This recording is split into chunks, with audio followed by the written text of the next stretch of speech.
के पास hard copy में 5 papers हैं इस टॉपिक के, रिएक्शन काइनेटिक्स के। वो ज़रा आप निकाल लीजिए रिएक्शन काइनेटिक्स के। इस तरह का डॉक्यूमेंट होगा वो, तो मैंने अभी ओपन किया है। ठीक है, इसके अंदर जो क्वेश्चंस हैं, ज़रा आप आगे बढ़ेंगे तो आगे क्वेश्चंस हैं इसमें नोट्स के बाद।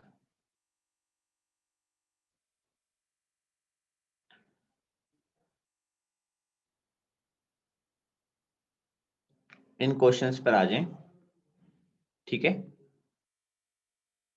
और ये क्वेश्चंस मैं आपको कुछ मैं करा रहा हूँ, बाकी फिर मैं आपको दूंगा करने के लिए। ठीक है, तो ज़रा सब लोग ये डॉक्यूमेंट अपने पास खोल लें हार्ड कॉपी में, और इस पे आ जाएं। क्वेश्चन कम से कम 5-6 क्वेश्चंस मैं करा रहा हूँ इसके, फिर आप खुद से कीजिएगा। इसके अंदर जो क्वेश्चन नंबर 1 है, इसमें आपसे कहा हुआ है कि it is often said that the rate of a typical reaction is roughly doubled by raising the temperature by 10 degree. कह रहे हैं कि ये कहा जाता है कि किसी भी रिएक्शन का की स्पीड डबल दुगनी हो जाती है अगर आप उसका टेम्परेचर बस 10 डिग्री तक बढ़ा दें। तो हमें पता है कि रेट जो होता है, rate is directly proportional to the number of successful collisions. ठीक है, तो रेट डबल होने का मतलब है, अगर रेट डबल हुआ है तो इसका मतलब है सक्सेसफुल कोलिजन्स भी डबल हुई होंगी। ठीक है, और सक्सेसफुल कोलिजन्स तब डबल होती हैं जब उन पार्टिकल्स का पोर्शन डबल हुआ हो जिनके पास एक्टिवेशन एनर्जी है। तब हम पढ़ते हैं आंसर्स को। Raising the temperature doubles the average energy, कह रहे हैं पार्टिकल्स की एवरेज एनर्जी डबल हो जाती है। चलें देखते हैं। Raising the temperature by 10 degree double the average velocity. देखें, ये वाला ऑप्शन और ये वाला ऑप्शन एक ही बात है। एनर्जी और वेलोसिटी एक ही बात है, क्योंकि जो एनर्जी इंक्रीज होती है वो काइनेटिक एनर्जी होती है। लिहाजा ये दोनों ऑप्शन एक ही हैं, लिहाजा दोनों गलत हो जाएंगे। ठीक है, उसके बाद raising the temperature by 10 degree doubles the number of molecular collisions, कहने से कोलिजन्स डबल होती हैं। हम इसको आंसर की तरफ इंक्लाइंड तो हैं, पर अब अभी हम उसको मार्क नहीं करेंगे जब तक हम आगे का ऑप्शन ना पढ़ें। हो सकता है हमारे पास एक बेहतर चॉइस हो। ठीक है, तो raising the temperature by 10 degree doubles the number of molecules having more than a certain minimum energy. ये सर्टेन मिनिमम एनर्जी जो है ना, this term means activation energy. Certain minimum energy का मतलब होता है एक्टिवेशन एनर्जी।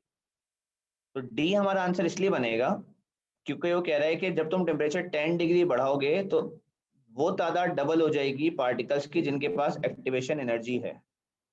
तो ये सबसे बेस्ट बात है कि अगर वो मॉलिक्यूल्स डबल हो जाते हैं जिनके पास एक्टिवेशन एनर्जी है, तो फिर सक्सेसफुल कोलिजन्स भी डबल हो जाएंगी और रेट ऑफ रिएक्शन भी डबल होगा। इसलिए आंसर डी है। ये बात क्लियर है बेटा सबको? सर सी क्यों नहीं हो सकता? सी में, सी से बेहतर है ना डी, इसलिए क्योंकि मल्टीपल चॉइस क्वेश्चन है ना। तो जब सी सिलेक्ट करोगे तो फिर सवाल होगा डी क्यों नहीं हो सकता। सी में कोई गलती नहीं है, पर बेहतर आंसर डी है।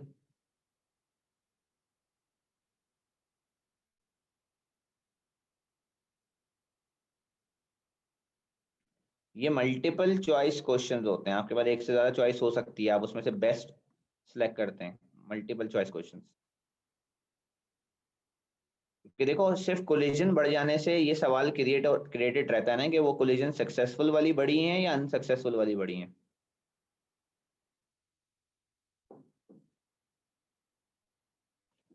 क्वेश्चन नंबर 2 देखें, पढ़ें जरा इसको, फिर मैं एक्सप्लेन कर रहा हूँ।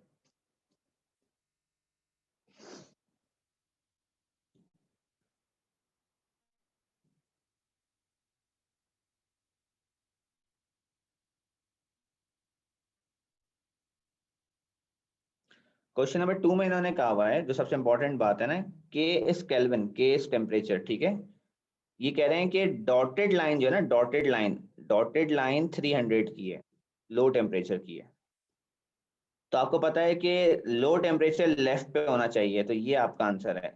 ये आपका आंसर है, ये 300 की है तो ये 500 की होना चाहिए। इस ए में क्या गलती है, ए में इन दोनों का लेवल सेम है, ये सेम नहीं होना चाहिए। बी में क्या है, ये हाई टेम्परेचर जो है ना, ये आपकी ये ऊपर चली गई, ये ऊपर नहीं होती है, ये थोड़ा नीचे होती है, शुड बी लोअर। और यहाँ तो हाई टेम्परेचर कोई पीछे ले गए, ये गलतियां हैं, ये इस तरह नहीं होना चाहिए, ये इस तरह नहीं होना चाहिए, फ्लैट नहीं होना चाहिए। सी आंसर है। ये समझ में आया बेटा क्वेश्चन 2?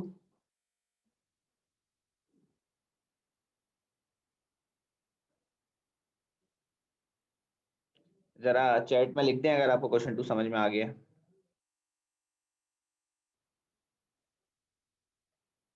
जी इखलास भाई, माइक अनम्यूट करें जरा। जी सर। आपने लेक्चर में ग्राफ कैसे बनाया था हाई टेम्परेचर का, टेम्परेचर बढ़ाने से ग्राफ कैसा हो जाता है, कर्व? कर्व सर वो थोड़ा सा आगे की तरफ आ जाता है, जैसे आपने स्ट्रिंग का बताया। और उसकी हाइट क्या होती है? हाइट कम हो जाती है। ए और बी में हाइट क्या हो रही है? कम हो रही है। ए और बी में हाइट कम हो रही है? अच्छा अच्छा, ए और बी में तो सेम है। बिल्कुल गलत जवाब, ए में सेम है, बी में बढ़ गई है।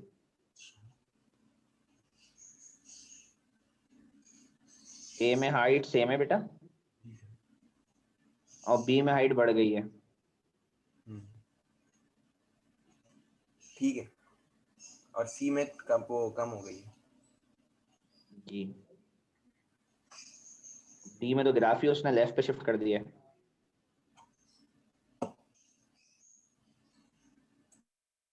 ठीक है। ठीक है सर। अच्छा जी, क्वेश्चन नंबर 3। सब लोग पढ़ें क्वेश्चन 3 पहले।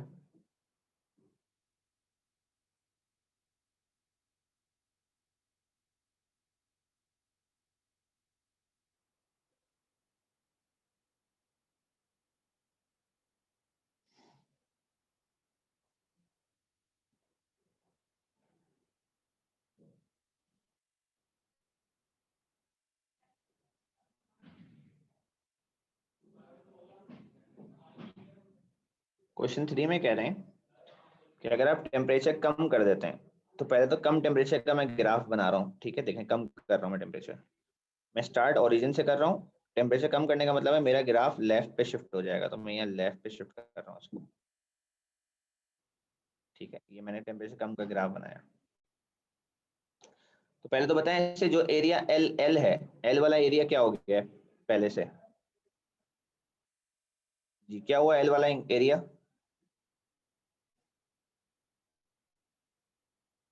पहले से क्या हो गया एल वाला एरिया? इंक्रीज हुआ है। ठीक है। और जो ये एरिया एम लेबल्ड है, एम, इसको क्या हुआ है पहले से? डिक्रीज। और एन जो एरिया है वो भी डिक्रीज। तो answer is C.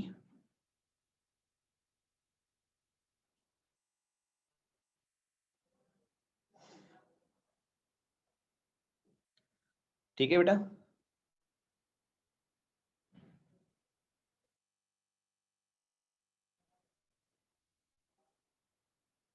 Question number 4 में कहा हुआ है, अगर इस ग्राफ पे टेम्परेचर लो कर दोगे तो लो करने से क्या होगा बेटा, ये ऐसा हो जाएगा कुछ। ठीक है, ऐसा ग्राफ हो जाएगा। ऐसा ग्राफ कहाँ दिया हुआ है एबीसीडी में से?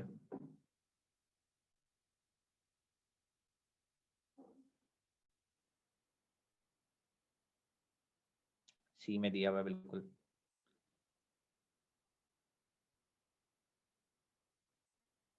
Question number 5। यहां से पढ़ना शुरू करें, ऊपर की कहानी ऐसी एक्स्ट्रा है। Activation energy for the reaction between gases of the two values shown, ये जो दो वैल्यूज दी हुई हैं, ये वाली और ये वाली, एक कैटेलाइज्ड की और एक अनकैटेलाइज्ड की है। ऑब्वियसली आपको पता है ज्यादा वाली जो होती है ना, ये अनकैटेलाइज्ड की होती है, और कम वाली जो होती है ये कैटेलाइज्ड की होती है। कह रहे हैं कौन सी बात सही है, तो ये कह रहे हैं EA1 जो है वो कैटेलाइज्ड है, तो ये तो यही गलत हो गया, ये तो यही गलत हो गया। EA1 अनकैटेलाइज की है, चलो ये बात सही है, और उसमें कम कोलिजन्स हो रही हैं इफेक्टिव। जाहिर सी बात है कि उसमें सिर्फ इतने पार्टिकल्स के पास एक्टिवेशन एनर्जी है, सिर्फ इतने एरिया के पास एक्टिवेशन एनर्जी है, तो ये इतनी पार्ट तो सही है। और कह रहे हैं EA2 जो है वो कैटेलाइज्ड है, इसलिए उसमें ज्यादा इफेक्टिव कोलिजन हो रही हैं, बिल्कुल ठीक, तो ये तो बात सही हो गई, बी सही है, बी आपका आंसर है। सी में क्या गलती है? कह रहे हैं EA1 कैटेलाइज्ड है, तो EA1 तो कैटेलाइज है ही नहीं भाई, ये तो गलत हो गया। फिर कह रहे हैं EA1 अनकैटेलाइज्ड है और उसमें ज्यादा इफेक्टिव कोलिजन है, ऐसा नहीं होता भाई, अनकैटेलाइज में इफेक्टिव कोलिजन ज्यादा नहीं होती, और ये कह रहे हैं EA2 कैटेलाइज है और उसमें कम इफेक्टिव कोलिजन है, ऐसा नहीं है भाई, तो बी आंसर है।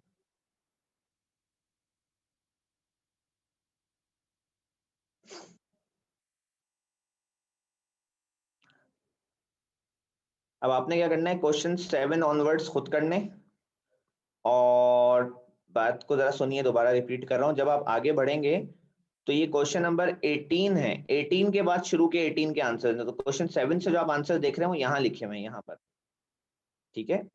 तो पहले यहाँ आंसर चेक कीजिएगा, 18 के बाद आंसर यहाँ है, उसके बाद दोबारा कंटिन्यू कीजिएगा अपडेटेड से, अपडेटेड से दोबारा कंटिन्यू कीजिएगा, फिर आगे बढ़े। जिसको जिस क्वेश्चन में प्रॉब्लम हो वो यहाँ चैट में लिख दे, तो मैं उसको इंडिविजुअली वो क्वेश्चन समझाता रहूंगा, ठीक है? अपने आंसर इस तरह चेक करके आगे बढ़े, क्वेश्चन 7 ऑनवर्ड स्टार्ट करें खुद से। सर अब वो कंसंट्रेशन वगैरह वाला नहीं पढ़ा रहे, वो कल पढ़ाएंगे। वो मैं कल पढ़ाऊंगा, वैसे इन क्वेश्चंस में वो खास आ भी नहीं रही पहली बात, और वो वही है जो ओ लेवल में, पर मैं वो पढ़ा दूंगा दोबारा, क्योंकि एक स्टूडेंट कह रहे थे कि उनको, पर सही अभी जो सही सर, क्वेश्चन है ना मेनली इसके थैंक यू अंदर, सर। वो only 2 टॉपिक्स के हैं जो मैं पढ़ा चुका हूँ, तो हो जाएंगे क्वेश्चन, आप करें।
अच्छा जी, फला पूछ रही है क्वेश्चन 11 और अनस ने क्वेश्चन 12 पूछा है जी। फला क्वेश्चन माइक अनम्यूट करें। Yes sir. क्वेश्चन 11 में इन्होंने टेम्परेचर जो है ना इंक्रीज किया है, सही है बेटा। T2 जो है ना वो हायर टेम्परेचर है, T1 से यहाँ लिखा हुआ सामने दिख रहा है आपको।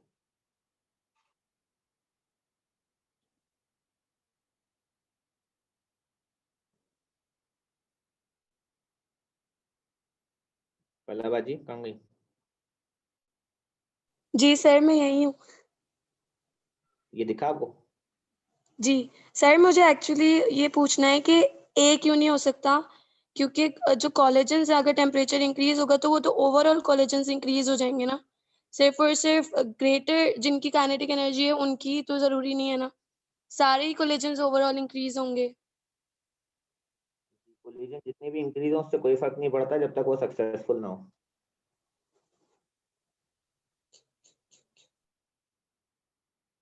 और सक्सेसफुल तब होते हैं जब उनके पास एक्टिवेशन एनर्जी हो। सी आंसर है। Okay sir. अनस भाई 12 पूछ रहे हैं जी। अनस भाई माइक अनम्यूट करें। जी सर। क्वेश्चन में आपसे क्या पूछिए? एनर्जी पूछिए। जी एनर्जी कौन से एक्सेस पे होती है? Sir, x axis. बी और ए तो हट गए, ये तो एनर्जी नहीं हो सकते। ठीक है। हम्म लो टेम्परेचर की एनर्जी सी और डी में से कौन सी है?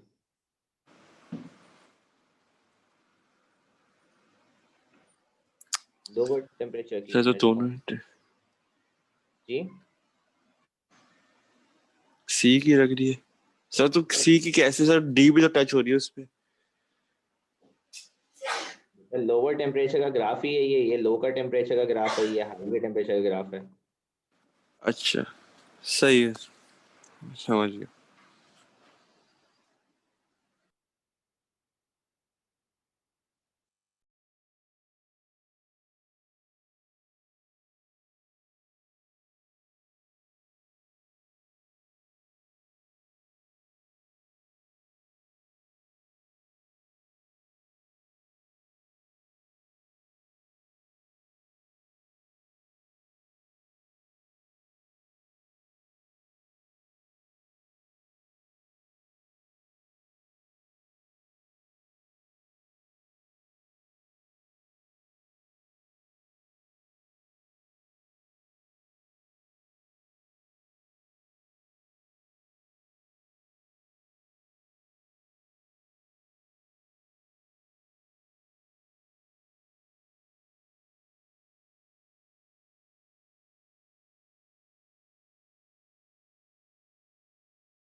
जी तस्मीस, क्वेश्चन 16 का सेकंड पार्ट। तो क्वेश्चन 16 में सेकंड पार्ट मतलब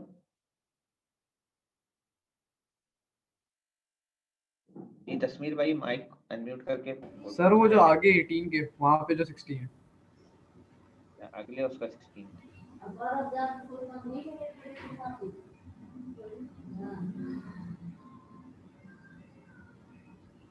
जी ये वाला।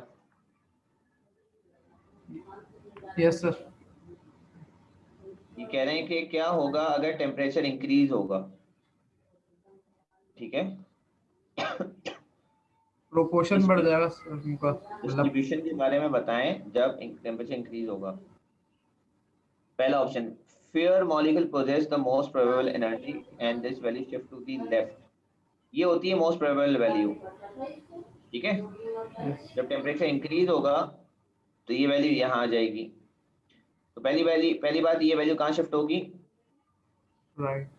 राइट पे। तो ये जो शिफ्ट टू द लेफ्ट है ये बात गलत है, ये शिफ्ट टू द लेफ्ट पे बात गलत है, शिफ्ट टू द राइट पे बात ठीक है। और इसका इसका एक्स कोऑर्डिनेट तो बड़ा है पर इसका वाई कोऑर्डिनेट कम हुआ है, वाई कोऑर्डिनेट कम हुआ है, इसलिए फेयर मॉलिक्यूल पोजेसेस लिखा हुआ है क्योंकि इसका वाई कोऑर्डिनेट है। पहले इसका वाई कोऑर्डिनेट ज्यादा था और एक्स कोऑर्डिनेट कम था, अब इसका एक्स कोऑर्डिनेट ज्यादा है, वाई कोऑर्डिनेट कम हुआ है, तो बी आंसर है।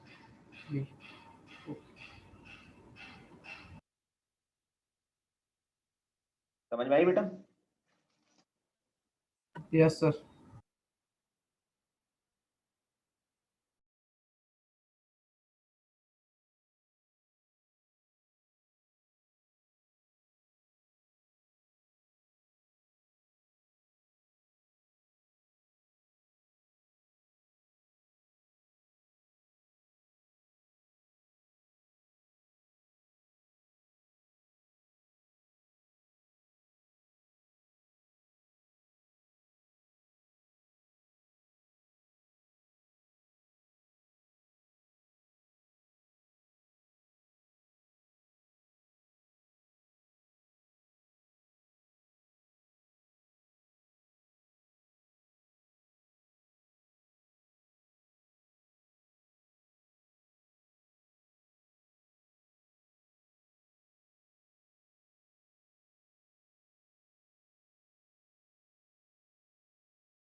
सेवनटीन कौन से वाले का 17 पूछ रहे हैं आप लोग? ये इसके बाद जो 17 है ये वाला 17 या सर ये फ्यूमरेज स्पीड रिएक्शन वाला जो है। अच्छा